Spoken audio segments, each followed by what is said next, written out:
On vous propose maintenant d'écouter en fait la parole de deux papas qui sont passés par, dont l'expérience de vie a croisé l'aide sociale à l'enfance, José Aguilar et Patrick Lyon. Vous faites partie de l'Université populaire des parents d'Albertville. C'est une initiative que nous, on a souhaité aussi valoriser ici aux Assises parce que vous êtes chercheurs pairs et la parole des parents en protection de l'enfance, on l'entend quand même pas assez. Et vous le faites de manière assez forte puisqu'en gros, vous avez fait une recherche-action en gros sur le regard que porte la société et le travail social sur les parents qui sont concernés par des mesures de protection de l'enfance.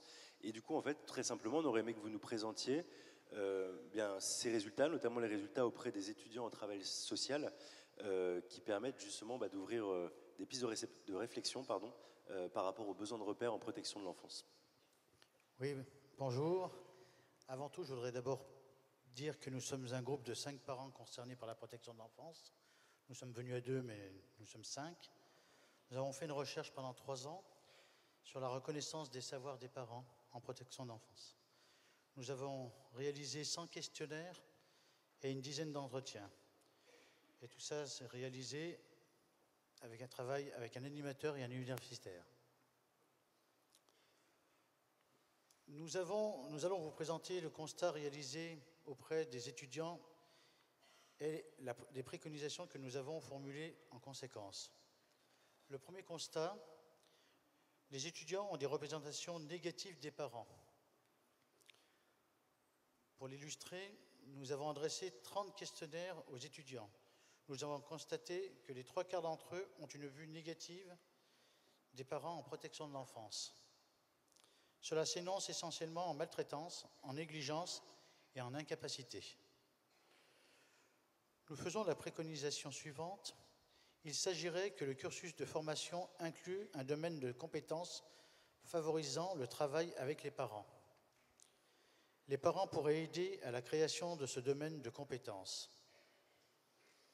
Autre constat, les représentations des étudiants sont plus négatives que celles des citoyens.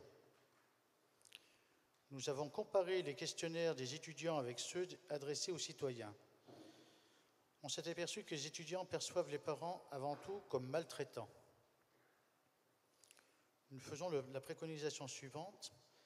Accompagner les étudiants à ne pas avoir trop de préjugés sur les parents en valorisant les compétences de ceux-ci et en travaillant avec eux et non sur eux.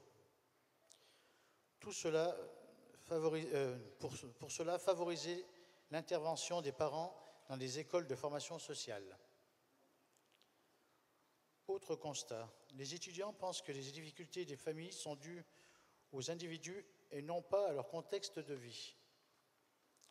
Nous avons constaté que les étudiants minimisent les difficultés économiques comme facteur de placement. Seule une minorité d'entre eux pense que ce facteur est important. Nous avons la préconisation suivante, développer le croisement des regards en formation continue.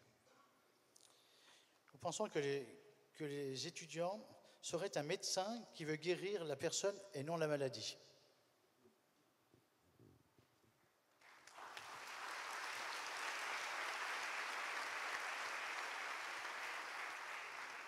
Merci José. Patrick Lyon, vous allez compléter de votre expérience.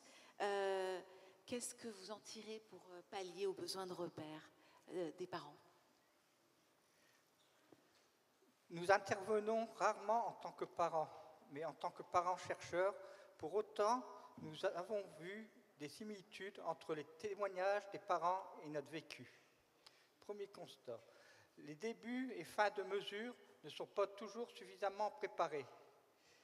Pour illustrer ce constat, un parent disait « Lorsqu'un placement est ordonné, l'initiative de placer l'enfant est faite très rapidement, sans préparer l'enfant ni les parents, ils perdent en un instant tous leurs repères. L'enfant perd ses parents, l'école, amis, suivis médicaux, frères, sœurs. Les parents perdent leur enfant et la remise en doute de leur capacité d'éducation. » Un autre parent disait « Si les professionnels ne reconnaissent pas les savoirs des parents, les enfants grandissent avec une vision négative de leurs parents. » Nous faisons la préconisation suivante. Quand un placement est ordonné, prendre le temps de pouvoir en discuter et de voir les modalités aussi privilégier les repères de l'enfant pour son bien-être et favoriser le choix du placement le plus près de la famille. Deuxième constat, la parole des professionnels fait parfois plus autorité que l'autorité des parents. Illustration de ce constat, aux dernières vacances, j'ai demandé un rendez-vous avec la maîtresse verbalement. Les vacances se sont écoulées, pas de nouvelles.